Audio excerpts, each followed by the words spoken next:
actividad inaugural de esta semana de Encuentro Arquis.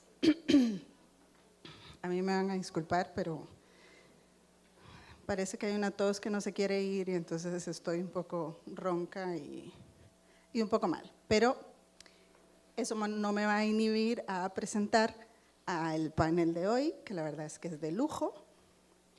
Bienvenidos y bienvenida a la Escuela de Arquitectura. Y es un panel de doctores de la Universidad de Costa Rica que hacen muy diversas cosas, tienen múltiples miradas y sobre todo conectan distintas actividades, disciplinas y acciones, no solo en la universidad, sino en el país, y de alguna manera también pues aportan a esas otras conexiones internacionales. Bueno, primero quiero presentarles a Gina Cibaja.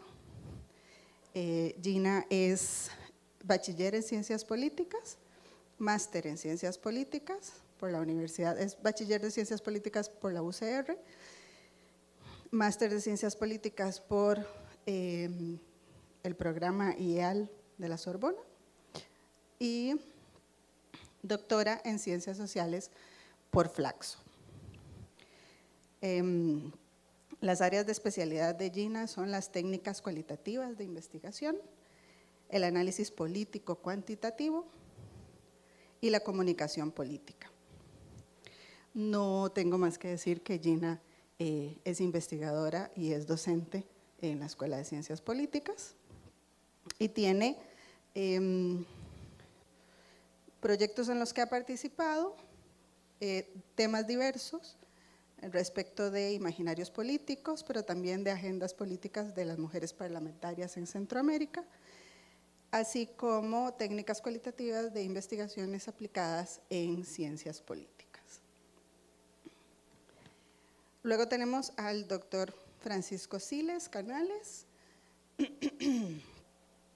Francisco es ingeniero eléctrico por la Universidad de Costa Rica, máster en Ingeniería Eléctrica con énfasis en sistemas digitales, también por la Universidad de Costa Rica, y es doctor de Ciencias Naturales con especialidad en reconocimiento de patrones y sistemas inteligentes por la Universidad de Múnich.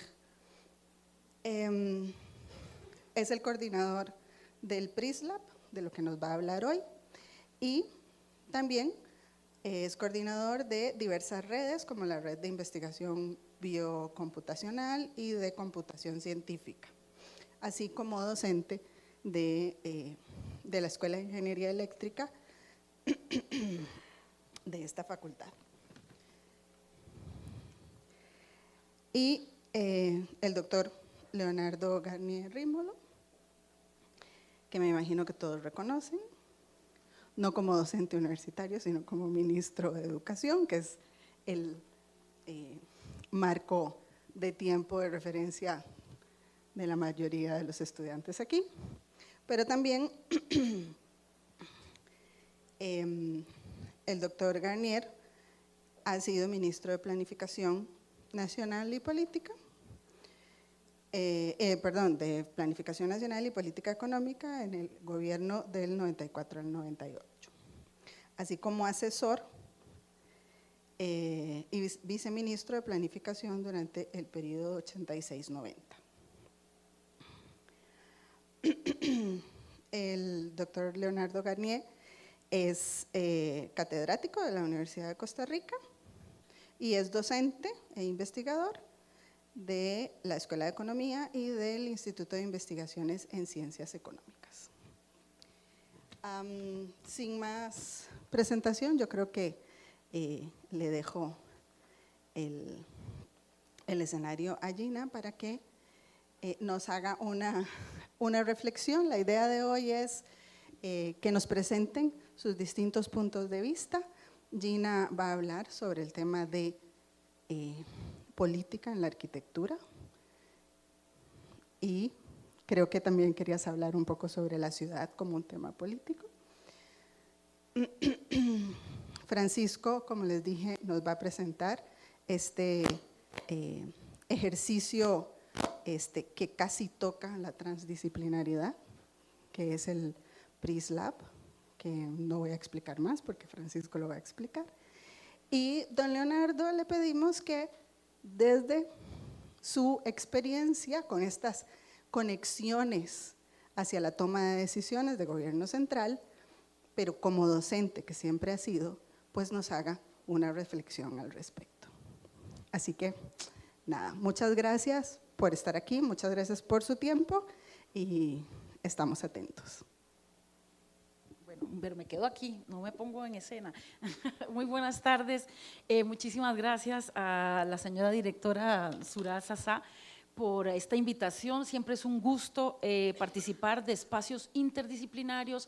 Es la segunda ocasión que estoy aquí para hablar de este puente entre política y arquitectura o arquitectura y política, y es siempre desafiante ponerse a reflexionar fuera del área del saber que uno maneja más fácilmente. Entonces, obviamente lo que yo traigo son más preguntas e interrogantes que traté de darles alguna respuesta para tener un intercambio con ustedes sobre este tema que parece, a primera entrada pareciera que no tiene ninguna relación, y realmente reflexionando un poquito sobre cuál sería, o la principal pregunta que me planteé es cuáles son los puntos de encuentro entre la vida política y la arquitectura. Disculpen que estoy quitándome y poniéndome, se me quebraron mis anteojos buenos y entonces estoy con los que son de leer, entonces si los veo con esto los veo distorsionados y si no, no leo lo que traje escrito. En todo caso, esta primera reflexión es ¿cuál es el vínculo? ¿Cuáles son los puntos de encuentro entre la política y la arquitectura? Esta pregunta lleva implícito lo siguiente: hay puntos de encuentro. La pregunta es ¿cuáles son esos puntos de encuentro? No es que están divididas o están separadas estas dos actividades de la vida social. Entonces, obviamente, depende de la arista que queramos explorar, vamos a encontrar diferentes partes de estos encuentros. Entonces, yo escogí tres, que son los tres puntos que considero que podríamos discutir y pasar todo el resto de la tarde discutiéndolos. Uno es, la vida política es una actividad que se hace en sociedad, y es una actividad que trata de regular de alguna manera las relaciones de poder en una sociedad. Es la encargada de diseñar las decisiones que se toman para la distribución de los recursos, por ejemplo, que sabemos que los recursos son escasos, todos los recursos de todo tipo, económicos, políticos, sociales, etcétera, etcétera, los recursos son escasos y siempre hay disputa. Es una actividad interesada por excelencia. ¿Por qué? Porque hay grupos que se disputan la toma de decisiones para decidir cómo es que vamos a distribuir esos recursos y cómo los vamos a invertir o cómo los vamos a manejar. Entonces, eso se da en la esfera pública, ¿no? Entonces, ustedes como arquitectas y arquitectos tienen la obligación de entender cómo es que funciona el espacio público, ¿no? Y cómo es que funciona el espacio público en aquellos lugares o aquellos territorios que funcionan como democracias. Las democracias tienen un funcionamiento particular del espacio público diferente a aquellas sociedades que tienen regímenes autoritarios o que tienen regímenes donde el espacio público está totalmente controlado, ¿no? Entonces, esto tiene una consecuencia en formación y en ejercicio profesional, por ejemplo, en el caso de ustedes como arquitectas o arquitectos.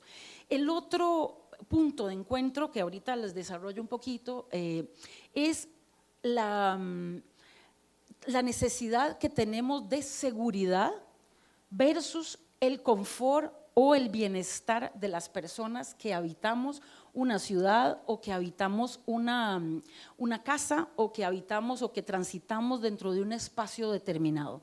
Esas aspiraciones que tenemos de estar seguros, de estar en comodidad, tiene que ver con los diseños de los espacios, ¿no? ¿Qué privilegiamos o qué es lo que queremos dar a entender? Porque la arquitectura, igual que la mayoría de las ciencias, lo que hacemos es comunicar cosas, es decir, cómo hablamos, cuál es la ideología. Si alguien me dice aquí, no, aquí nadie tiene ideologías que tienen que ver con la política, claro que sí, hasta las formas de hablar nos dicen desde qué lugar ideológico estamos hablando, ¿no? Entonces, obviamente, a la hora de construir un espacio determinado, ya sea un espacio público o un espacio privado, estamos hablando, estamos comunicando y diciendo cosas. Y el tercer punto de encuentro es todo lo que tiene que ver con políticas educativas y la formación de profesionales con una perspectiva, con una ideología determinada, si formamos profesionales con una ética determinada, ¿no? Y ese es otro punto de encuentro, ¿no? Porque las políticas educativas tienen que ver con los procesos de formación que reciben ustedes y que recibimos todos los que hemos pasado por una universidad. Y eso, ¿verdad?, va más allá de formar profesionales para que se ganen la vida de manera holgada, digamos, en un mercado profesional muy competitivo, pero va más allá de eso, ¿no? Hay que formar profesionales a partir de una serie de valores y de una ética del ejercicio profesional que ahorita discutimos un poquito sobre eso. Entonces, empiezo con lo del espacio público. En sociedades con vocación democrática y con necesidades de discusión, porque el espacio público viene desde la antigua Grecia, ¿no? Cuando hablamos de democracias estamos hablando de la antigua Grecia y la aspiración de tener un espacio que se llamaba ágora, donde la gente se reunía a conversar, que era la democracia directa, que conocíamos que en este momento en las sociedades masivas que vivimos es imposible pensar en una ágora como en antaño, ¿no? Entonces hoy hablamos de que el ciberespacio se convierte en una ágora moderna, porque ahí es donde todo el mundo discute y demás. Sin embargo, estoy pensando en la vocación democrática, la vocación de discusión, pero también la vocación de vitrina que tiene hoy en día la vida política, porque cada vez más se exige que haya transparencia, que haya información de calidad, que se circule a la ciudadanía, y todo esto pasa en el espacio público. ¿Y cómo diseñamos las oficinas, las instituciones, los lugares donde llega la gente y donde la gente discute y toma decisiones, los actores políticos? ¿Cómo se diseña eso? Y entonces quiero hablar a partir de ejemplos y veo por el edificio de Ciencias Sociales que tenemos unos 3 años de estar en el nuevo edificio de Ciencias Sociales. Imagínense que ese edificio fue diseñado para un espacio académico, ¿cierto? ¿Y qué hay en ese edificio? Nos encontramos que, por ejemplo, los laboratorios de todo el edificio, de toda la facultad, tenían las tomas de electricidad en el techo, ¿ok? Porque estaba pensado como si fuera un booksport, estas cosas que hacen para, o sea, como, ¿cómo se llama esto? De apuestas y ese tipo de cosas, de verdad, para trabajar en masa y de manera conectadas en el techo. Bueno, eso tuvimos que usar laboratorio externo durante 1 año mientras eso se arreglaba. Los cubículos de las profesoras y profesores que tienen esos cubículos están diseñados para que tengan aire acondicionado. Entonces, tenemos un cubículo, en el caso de las unidades académicas que logramos diseñar cubículos para los profesores, pero la mayoría son espacios totalmente cerrados, sin ninguna ventilación, sin ningún tipo de espacio abierto que pudiéramos ver algo verde al menos, o por lo menos tener claridad natural, aprovechar ese, ¿verdad?, hacer construcciones sostenibles, y eso la misma universidad que se supone que pensamos en eso no lo hace. Bueno, esto es una cosa que uno esperaría que un arquitecto o una arquitecta lo tenga presente a la hora del diseño, junto con los demás profesionales que tienen que participar a la hora de construir un edificio de este tipo. Entonces, el espacio público no solamente son las oficinas y los ministerios y este tipo de edificaciones, también el espacio público son los parques, ¿cierto? Y normalmente los parques, la mayoría de los parques que se reconstruyeron en la década de los años 80 o por ahí, los parques están hechos para verlos, para pasearse por ahí, pero el que se sienta ahí, ojalá sean personas jóvenes que están sentados en un parque, se vuelven sospechosos, se criminaliza todo lo que tiene que ver con las personas jóvenes, por decirlo de esta manera, porque además a veces los parques no tienen la iluminación suficiente y esto hace que el espacio público se vuelva un lugar poco atractivo o no invita a sentarse o a quedarse en una banca de parque. Bueno, ya eso no existe, ahora lo que existe son, bueno, lo que llamábamos en mi época pollitos, que eran como una especie de banca de cemento, que ahora existe con unos diseños más sofisticados, pero que no tienen en cuenta, por ejemplo, si alguien tiene algún tipo de discapacidad, si alguien tiene algún tipo de problemas de acceso a esos espacios públicos. Y si uno llega en grupo a estos espacios públicos, probablemente termina la policía llegando a ver qué es lo que uno está haciendo ahí, ¿verdad? Y ojalá esté consumiendo algo que, aunque esté tapado, ¿verdad? De una vez llegan a requisarlo a uno y demás. Me decía, en mi tesis doctoral trabajé con jóvenes escolarizados en colegios públicos del área metropolitana y trabajé con estudiantes del colegio Doble Segreda, el que está allá en la Sabana. Y entonces me decían ellos, tienen la Sabana y atrás de ellos el colegio, y entonces… este es el Doble Segreda, sí, el que está en la Sabana, sí. Y entonces me decían los chicos que cuando salen a la Sabana a jugar o a estar ahí, a reunirse, porque es mucho más rico estar en el parque de la Sabana que estar en el colegio, la policía llega insistentemente a requisarlos. Y uno de los chicos, que porque era lícito decir todo lo que ellos estaba trabajando sobre imaginario político, era lícito decir que lo que ellos hacían. Entonces uno de los chicos me dijo, estaba fumando marihuana en el parque de la Sabana y llegaron los policías, me quitaron la marihuana que tenía y se la fumaron delante mío. Me decía el joven que le hicieron eso. Entonces, esos son los espacios públicos que estamos pensando para las personas jóvenes, etcétera, etcétera. Entonces, digamos que a la hora de pensar en los espacios públicos, no solamente tendríamos que pensar en la edificación, sino en los materiales que se van a usar, que tengan algún grado de sostenibilidad. Tendríamos que pensar quiénes van a usar esto, ¿verdad? Cuando tenemos públicos específicos, pues es más fácil orientarse, y aún así, ahora les cuento varios ejemplos que tengo sobre estos diseños que no están pensados para nadie, simplemente para que le paguen un proyecto y se acabó. Pero en realidad, en la ciudad, la polis, que de ahí viene el término política, es la convivencia democrática. ¿Cómo es que diseñamos esos espacios y qué pensamos de esos espacios? ¿No? Porque obviamente a veces se nos dificulta las vías peatonales, las instituciones, cuando se presta un servicio o tienen una actividad determinada, nos damos cuenta que no fue pensado para la gente que usa el servicio de esa institución, sino fue pensado muchas veces para los funcionarios que trabajan en esa institución. Otro ejemplo, la escuela, de nuevo, la Facultad de Ciencias Sociales. Si ustedes van a ver las oficinas de las jefaturas administrativas de Ciencias Sociales, tienen unas oficinas iluminadas, todas dan al patio, todas tienen grandes espacios hasta para poner plantas, sillones y de todo. Y nosotros que atendemos estudiantes, no es posible reunirse con un estudiante en un cubículo, por ejemplo en el mío, porque nos ahogamos de calor. Y si lo abro, estoy en el pasillo y todos los estudiantes pasan, profe, tal cosa, entonces no puedo trabajar ahí dentro, ¿verdad? Y si estoy encerrada, me llega un momento en que me da ahogo, no sé si llueve, si hace sol, si hace calor afuera, y entonces es realmente, y no tenemos aire acondicionado, por supuesto. Entonces, y para una señora menopáusica, imagínense ustedes que esto jamás fue pensado para alguien como yo. En todo caso, esto del espacio público es un elemento importante a tener en cuenta en este vínculo, y pensar no solamente en las instituciones que pagan un edificio, sino en los usuarios de esa institución.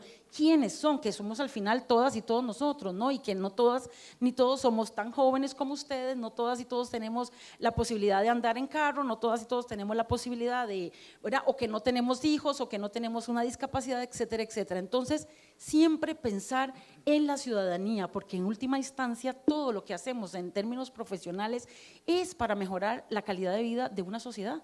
O sea, aparte de vivir y de ganarse la vida con algún tipo de ingreso digno o alguna profesión digna, ¿no? De un trabajo digno, pero va más allá de eso, ¿no? Entonces, esto hay que pensarlo un poquito más sobre quiénes van a usar estos espacios y para qué los van a usar y cuál es el objetivo de esa institución.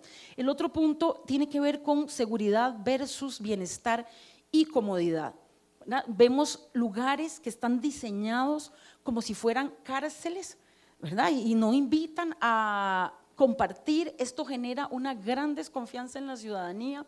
Estaba el otro día, un ejemplo, que ando sin carro en este momento y perdonen que sea autorreferencial. Ha sido una experiencia interesante porque ahora ando en Uber para arriba y para abajo, y resulta que yo vivo en Cartago, pero me sale muy caro estar pagando Uber de allá para acá. Entonces tomo el bus de Cartago y me bajo en el Terramol y tomo un Uber del Terramol, pero mi gran sorpresa, nunca había estado en ese pasaje peatonal del Terramol que te deja carretera hacia Cartago. Tomo el pasaje peatonal que pasa por encima de la pista y llego al Terramol, pero me doy cuenta que donde desembocan las escaleras es una malla cerrada. Para entrar a pie al Terramol hay que dar una vuelta de la manzana. Y una señora venía conmigo y me dice, ¿por dónde entro? Le digo, yo creo que es por ahí, y entramos casi como fugitivas, como delincuentes, porque estaba cerrado, era una puertita así, y yo la corrí.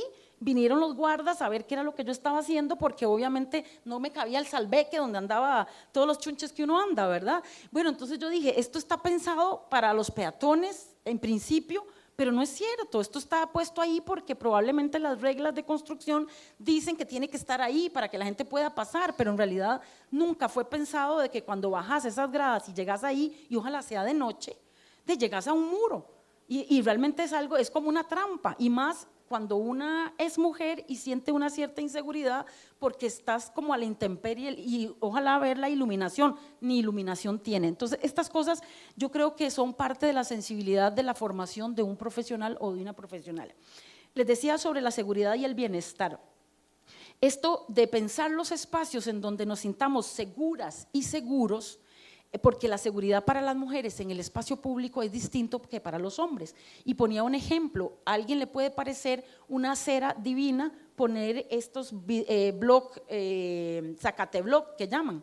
Bueno, pero para las mujeres es una trampa mortal. Ojalá usemos tacones, aunque sean plataformas, es una trampa mortal.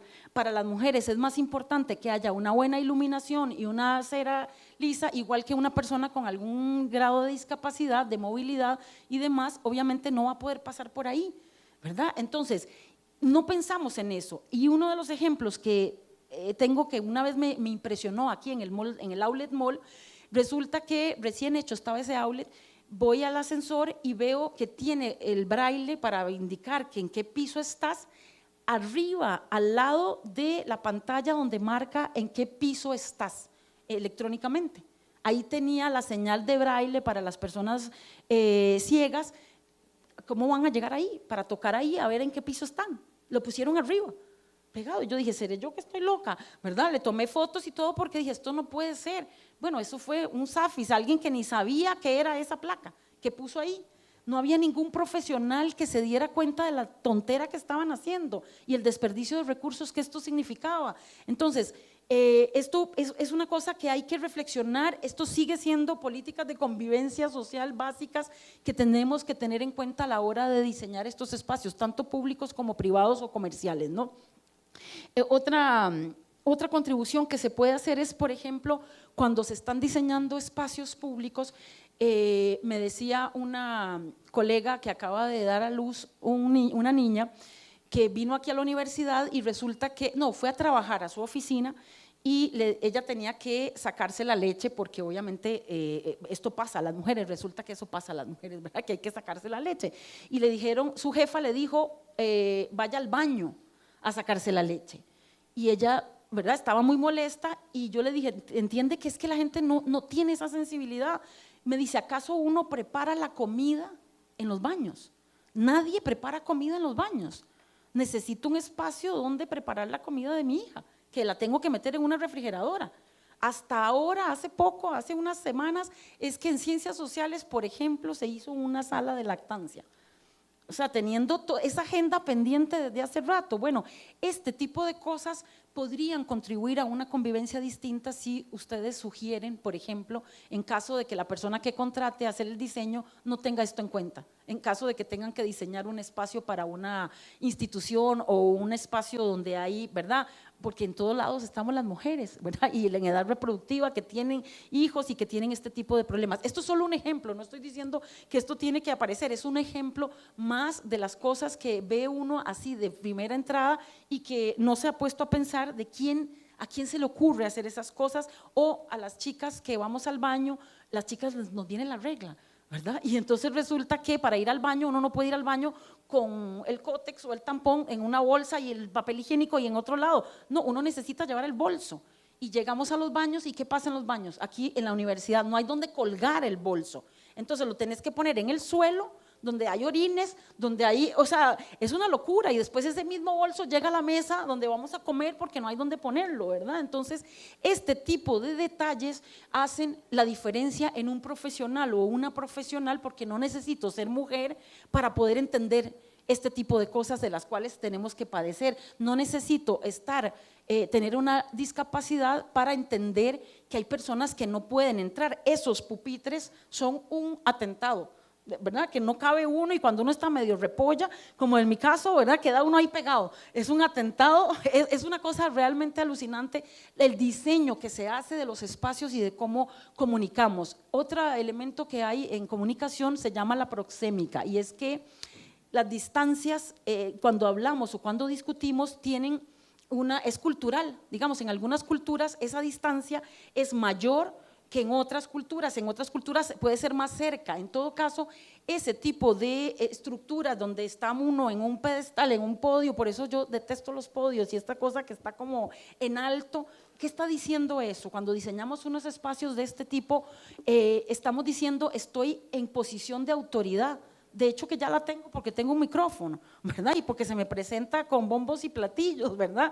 Entonces, solamente porque tengo un poquito más de edad que ustedes, o que todos los que están aquí, pero en todo caso ya es suficiente las jerarquías sociales y académicas que hay como para además fomentar esa jerarquía a través de la organización de los espacios. Un auditorio como este, por ejemplo, en la academia, lo que acabamos de ver ahora y que el profesor bien decía, tuvieron que improvisar en este espacio mucho más pequeño del que ellos tenían planeado. No se pueden mover estas sillas, no podemos jugar con esa cosa más modular, y entonces ese tipo de estructura rígida la reproducimos permanentemente en todos los diseños que hacemos, y no nos permite movernos fácilmente, nos obliga a estar encerrados de manera casi como campo de concentración, si me permiten el ejemplo, etcétera, etcétera, y que no es amigable ni con los otros seres vivos que no son personas, ¿no? Animales que quedan pegados en estos alambres de navaja, es una cosa realmente horrible. Hay una estética también en esto, y aquí yo creo que va a depender mucho del tipo de sensibilidad que tengan los profesionales que salen formados en arquitectura. Por ejemplo, chico que va con un estudiante como ustedes, que anda con un salveque, que anda con equipo, con una computadora, y que anda con el paraguas, que anda con un montón de cosas, es difícil moverse en el espacio público. Algún tipo de problema de acceso a esos espacios públicos, y si uno llega en grupo a estos espacios públicos, probablemente termina la policía llegando a ver qué es lo que uno está haciendo ahí, ¿verdad? Y ojalá esté consumiendo algo que, aunque esté tapado, ¿verdad? De una vez llegan a requisarlo a uno y demás. Me decía, en mi tesis doctoral trabajé con jóvenes escolarizados en colegios públicos del área metropolitana, y trabajé con estudiantes del colegio Doble Segreda, el que está allá en la Sabana. Y entonces me decían ellos, tienen la Sabana allá atrás de ellos, el colegio, y entonces… este es el Doble Segreda, sí, el que está en la Sabana, sí. Y entonces me decían los chicos que cuando salen a la Sabana a jugar o a estar ahí, a reunirse, porque es mucho más rico estar en el parque de la Sabana que estar en el colegio, la policía llega insistentemente a requisarlos. Y uno de los chicos, porque era lícito decir todo lo que ellos estaba trabajando sobre imaginario político, era lícito decir que lo que ellos hacían. Entonces uno de los chicos me dijo, estaba fumando marihuana en el parque de la Sabana, y llegaron los policías, me quitaron la marihuana que tenía y se la fumaron delante mío. Me decía el joven que le hicieron eso. Entonces, esos son los espacios públicos que estamos pensando para las personas jóvenes, etcétera, etcétera. Entonces, digamos que a la hora de pensar en los espacios públicos, no solamente tendríamos que pensar en la edificación, sino en los materiales que se van a usar, que tengan algún grado de sostenibilidad. Tendríamos que pensar quiénes van a usar esto, ¿verdad? Cuando tenemos públicos específicos, pues es más fácil orientarse, y aún así, ahora les cuento varios ejemplos que tengo sobre estos diseños que no están pensados para nadie, simplemente para que le paguen un proyecto y se acabó. Pero en realidad, en la ciudad, la polis, que de ahí viene el término política, es la convivencia democrática. ¿Cómo es que diseñamos esos espacios y qué pensamos de esos espacios? ¿No? Porque obviamente a veces se nos dificulta las vías peatonales, las instituciones, cuando se presta un servicio o tienen una actividad determinada, nos damos cuenta que no fue pensado para la gente que usa el servicio de esa institución, sino fue pensado muchas veces para los funcionarios que trabajan en esa institución. Otro ejemplo, la escuela, de nuevo, la Facultad de Ciencias Sociales.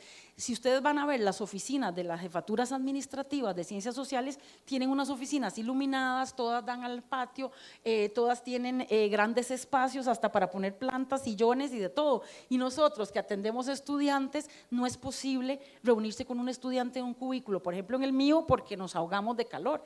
Y si lo abro, estoy en el pasillo y todos los estudiantes pasan, profe, tal cosa, entonces no puedo trabajar ahí dentro, ¿verdad? Y si estoy encerrada, me llega un momento en que me da ahogo, no sé si llueve, si hace sol, si hace calor afuera, y entonces es realmente, y no tenemos aire acondicionado, por supuesto. Entonces, y para una señora menopáusica, imagínense ustedes que esto jamás fue pensado para alguien como yo. En todo caso, esto del espacio público es un elemento importante a tener en cuenta en este vínculo, y pensar no solamente en las instituciones que pagan un edificio, sino en los usuarios de esa institución. ¿Quiénes son? Que somos al final todas y todos nosotros, ¿no? Y que no todas ni todos somos tan jóvenes como ustedes, no todas y todos tenemos la posibilidad de andar en carro, no todas y todos tenemos la posibilidad de, ¿verdad? O que no tenemos hijos, o que no tenemos una discapacidad, etcétera, etcétera. Entonces, siempre pensar en la ciudadanía, porque en última instancia todo lo que hacemos en términos profesionales es para mejorar la calidad de vida de una sociedad. O sea, aparte de vivir y de ganarse la vida con algún tipo de ingreso digno o de alguna profesión digna, ¿no? De un trabajo digno, pero va más allá de eso, ¿no? Entonces, esto hay que pensarlo un poquito más sobre quiénes van a usar estos espacios y para qué los van a usar y cuál es el objetivo de esa institución. El otro punto tiene que ver con seguridad versus bienestar y comodidad, ¿verdad? Vemos lugares que están diseñados como si fueran cárceles, ¿verdad? Y no invitan a compartir. Esto genera una gran desconfianza en la ciudadanía.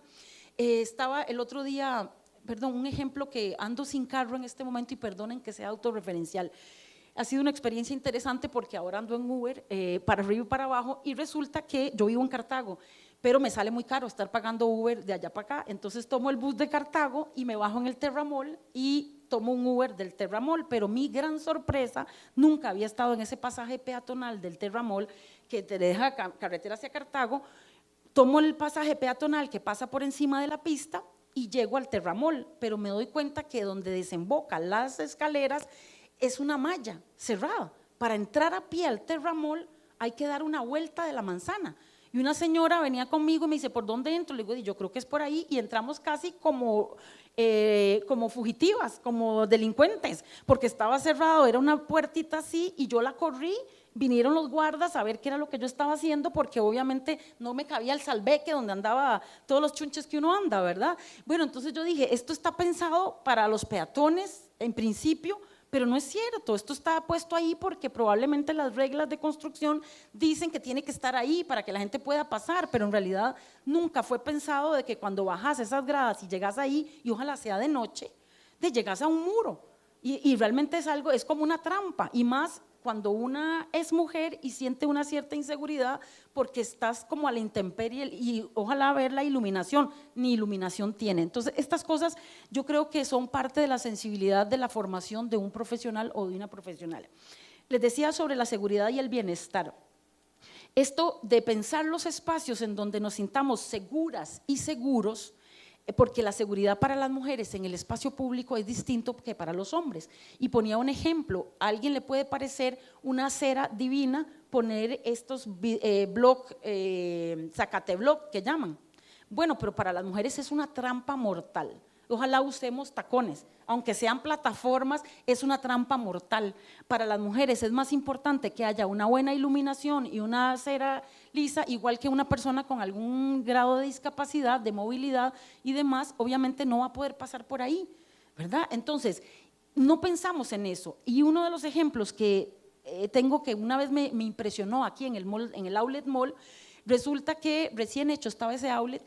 Voy al ascensor y veo que tiene el braille para indicar que en qué piso estás, arriba, al lado de la pantalla donde marca en qué piso estás electrónicamente.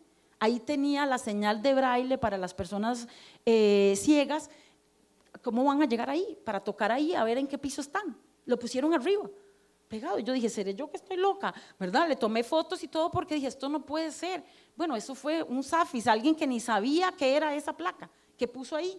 No había ningún profesional que se diera cuenta de la tontera que estaban haciendo y el desperdicio de recursos que esto significaba. Entonces, esto es una cosa que hay que reflexionar. Esto sigue siendo políticas de convivencia social básicas que tenemos que tener en cuenta a la hora de diseñar estos espacios, tanto públicos como privados o comerciales, ¿no?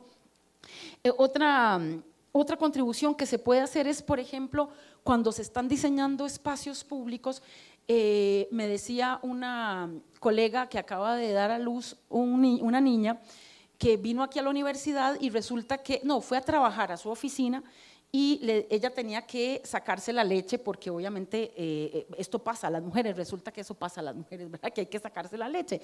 Y le dijeron, su jefa le dijo, vaya al baño a sacarse la leche. Y ella, ¿verdad? Estaba muy molesta y yo le dije, entiende que es que la gente no tiene esa sensibilidad. Me dice, ¿acaso uno prepara la comida en los baños? Nadie prepara comida en los baños. Necesito un espacio donde preparar la comida de mi hija, que la tengo que meter en una refrigeradora. Hasta ahora, hace poco, hace unas semanas, es que en ciencias sociales, por ejemplo, se hizo una sala de lactancia. O sea, teniendo esa agenda pendiente desde hace rato. Bueno, este tipo de cosas podrían contribuir a una convivencia distinta si ustedes sugieren, por ejemplo, en caso de que la persona que contrate a hacer el diseño no tenga esto en cuenta, en caso de que tengan que diseñar un espacio para una institución o un espacio donde hay, ¿verdad? Porque en todos lados estamos las mujeres, ¿verdad? Y en edad reproductiva que tienen hijos y que tienen este tipo de problemas. Esto es solo un ejemplo, no estoy diciendo que esto tiene que aparecer, es un ejemplo más de las cosas que ve uno así de primera entrada y que no se ha puesto a pensar de a quién se le ocurre hacer esas cosas, o a las chicas que vamos al baño, las chicas nos viene la regla, ¿verdad? Y entonces resulta que para ir al baño uno no puede ir al baño con el cótex o el tampón en una bolsa y el papel higiénico y en otro lado. No, uno necesita llevar el bolso. Y llegamos a los baños y ¿qué pasa en los baños? Aquí en la universidad no hay donde colgar el bolso. Entonces lo tenés que poner en el suelo, donde hay orines, donde hay, o sea, es una locura. Y después ese mismo bolso llega a la mesa donde vamos a comer porque no hay donde ponerlo, ¿verdad? Entonces, este tipo de detalles hacen la diferencia en un profesional o una profesional, porque no necesito ser mujer para poder entender este tipo de cosas de las cuales tenemos que padecer. No necesito tener una discapacidad para entender que hay personas que no pueden entrar. Esos pupitres son un atentado, ¿verdad? Que no cabe uno y cuando uno está medio repolla, como en mi caso, ¿verdad? Queda uno ahí pegado. Es un atentado, es una cosa realmente alucinante el diseño que se hace de los espacios y de cómo comunicamos. Otro elemento que hay en comunicación se llama la proxémica, y es que las distancias, cuando hablamos o cuando discutimos, es cultural. Digamos, en algunas culturas esa distancia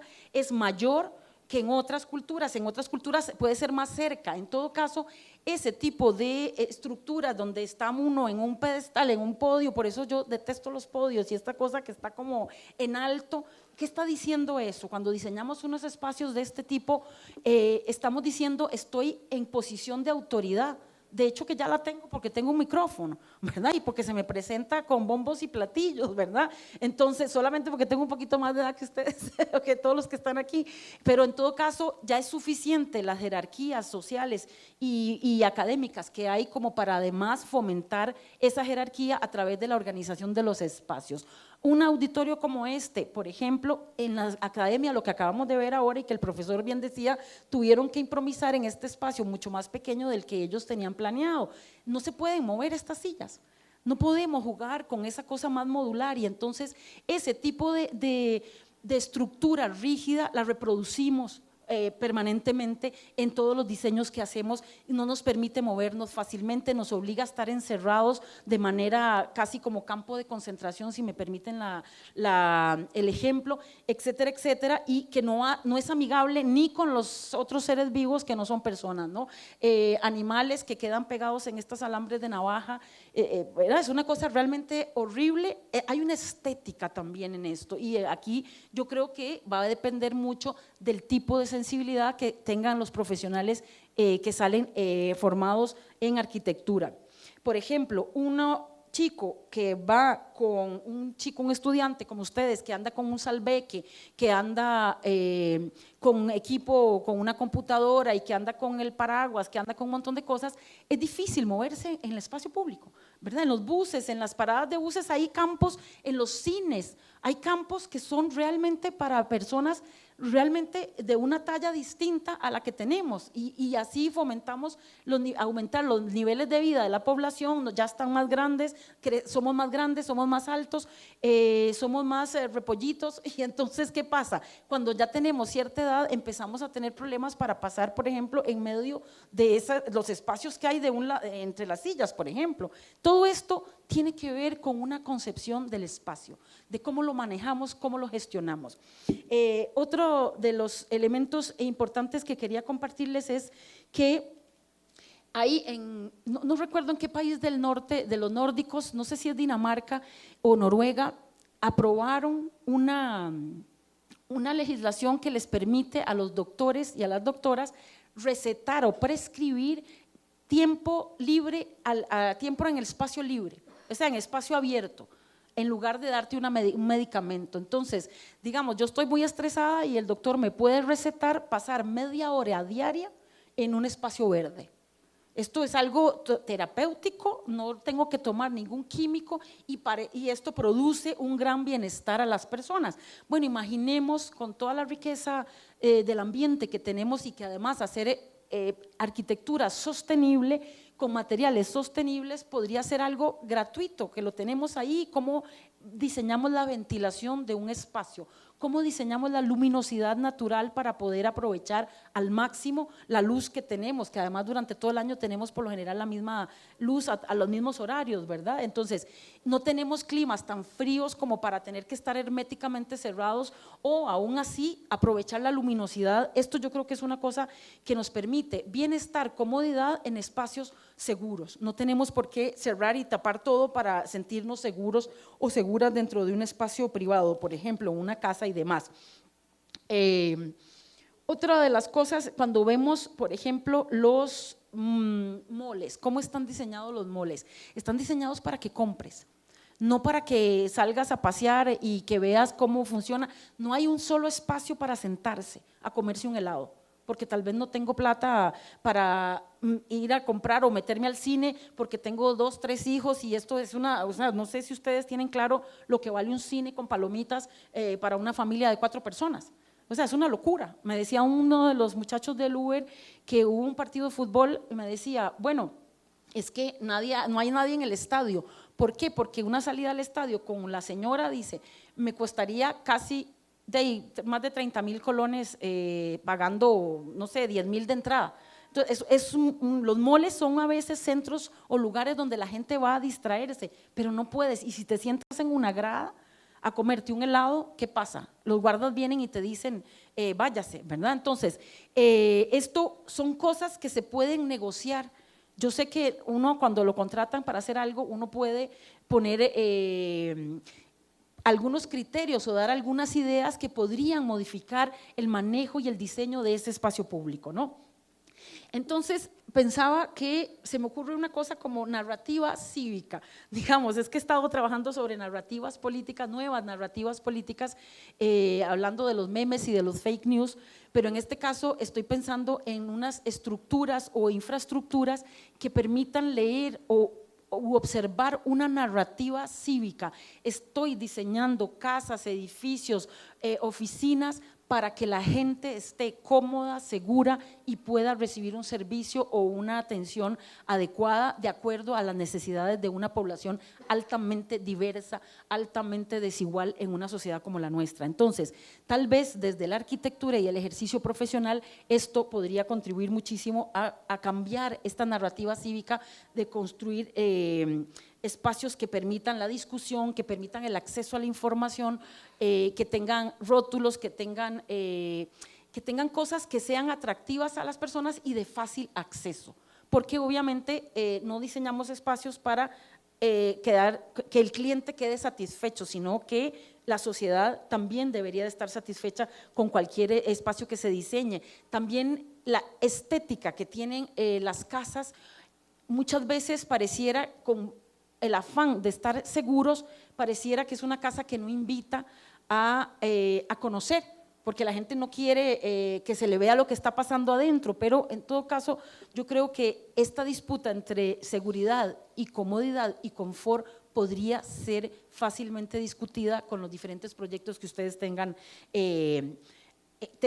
por delante, ¿no? Y generar una narrativa cívica que sea un poquito más equitativa, un poquito más equilibrada de lo que socialmente vivimos en este momento. Y por último, y para cerrar, quería comentarles sobre la formación de profesionales, la formación de profesionales éticos y que no con valor, con una visión humanística que se supone que en la universidad pública se forman profesionales desde ese lugar. ¿Qué significa esto? Que la corrupción existe en el sector público, pero también en el sector privado. Entonces, ¿qué pasa? Que si formamos profesionales y ustedes adquieren una conciencia ética importante, el día de mañana, cuando les toque conseguir una licitación o ganar una licitación para un diseño de algo, ustedes no deberían de aprender a rechazar cualquier tipo de corrupción o de prebenda que se quiera hacer para que ustedes hagan algo que no esté acorde con los principios éticos y humanísticos que ustedes se supone aprendieron en este recinto universitario. Con la idea clara de que ustedes están siendo formados y formadas con fondos públicos y que nos debemos a la sociedad costarricense y que cualquier cosa que hagamos profesionalmente hablando, eso tiene que responder a una visión ética de la sociedad. Por ejemplo, empezar a pagar impuestos a partir del momento en que ustedes salen a la vida profesional como se debe, ¿no? O sea, no ir a contratar al primer contador o primera contadora que nos encontramos para ver de qué manera evadimos, porque eso es lo que hace la mayoría de los profesionales recién graduados. ¿Qué hacen? Ir a ver cómo hago para no pagar impuestos sobre las facturas timbradas que me piden, ¿verdad? Y pedir facturas timbradas. Eso es tener un ejercicio profesional ético, porque mientras la visión que yo esperaría que tengamos en una universidad pública es que los profesionales que salimos de aquí, salimos para un mercado laboral hipercompetitivo, pero que si el conjunto está bien, yo voy a estar mejor. No es que yo esté muy bien y los demás no me importa, porque entre más deterioro, más desigualdad haya, más evasión fiscal tengamos, esto va a ir empeorando aún más la situación de todos en conjunto, ¿no? Y esto yo creo que es algo importante de recalcar. Y por supuesto también el respeto de ciertas normas básicas de sostenibilidad, normas de antisísmicas, ¿no? ¿Verdad? No usar materiales de mala calidad porque simplemente abarata la obra y después me importa a mí, como decimos popularmente, ¿no? Creo que todo eso tiene que ver con un ejercicio profesional ético y que ustedes como nosotros, como profesionales de diferentes ramas, tenemos la obligación de tratar de frenar y de por lo menos, si no vamos a tener el coraje de denunciar actos de corrupción dentro del ejercicio profesional, que al menos no nos prestemos para que esto tenga rienda suelta para otros espacios, ¿no? Eso era mi pequeña reflexión, no sé si cumplo las expectativas, ojalá que si se puede hacer discusión lo podamos discutir un poquito más. Muchas gracias.